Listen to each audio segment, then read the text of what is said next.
Assalamu alaikum masu sauraro. Barkanmu da sake kasancewa da ku a cikin wannan tasha ta mai suna Arewa Online Media TV. Sannunmu da sake kasancewa da ku a wannan lokaci. To mai sauraro, a yau mun zo muku da sahihin labari game da juyin mulkin da ake shirin yi a wannan ƙasa tamu ta Najeriya. To mai sauraro, kana tare da mu a cikin wannan tasha tamu mai albarka mai suna Arewa Online Media TV. Idan wannan shine zuwanka na farko, ka daure ka danna alamar subscribe da alamar ƙararrawa, domin haka shine zai baka damar samun daɗaɗɗen labaranmu da zarar mun ɗaura a kowane irin lokaci.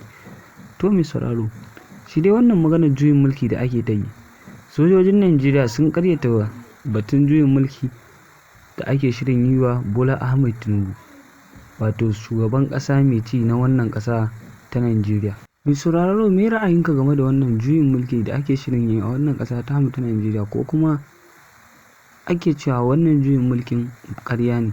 Menene ra'ayinka? Shin inda yiwuwar a yi, kana so ko ba ka so? Ka aje mana a comment section. To mai sauraro, kada ka manta kana tare da mu a cikin wannan tasha tamu mai albarka mai suna Arewa Online Media TV.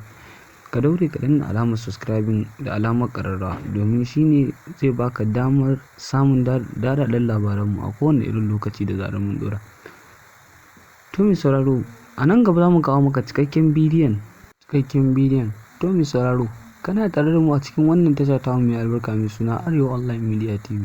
Ka daure ka danna alamar subscribing da alamar ƙararrawa. To mai sauraro, wannan juyin mulki da ake ta yunƙurin yi, hukumar sojan Najeriya ta karyata wannan yunƙuri na juyin mulki da ake ta yi, inda aka ƙara wa fadar shugaban ƙasa tsaro game da wannan juyin mulki, kuma sun gargaɗi da cewa duk wanda aka kama da yunƙurin wannan juyin mulki sai an hukunta shi hukuncin da aka tanadar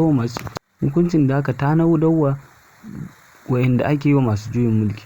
To mai sauraro, kada ka manta, muna godiya da wannan ziyartar wannan tasha ta mai albarka mai suna Arewa Online Media TV. Ka daure ka danna alamar subscribing da alamar ƙararrawa, domin hakan shine zai baka damar samun daɗaɗɗen labaran mu da zarar mun ɗora a kowane irin lokaci. To mai sauraro, mun gode. Allah ya jaddada zaman lafiya a wannan ƙasa tamu.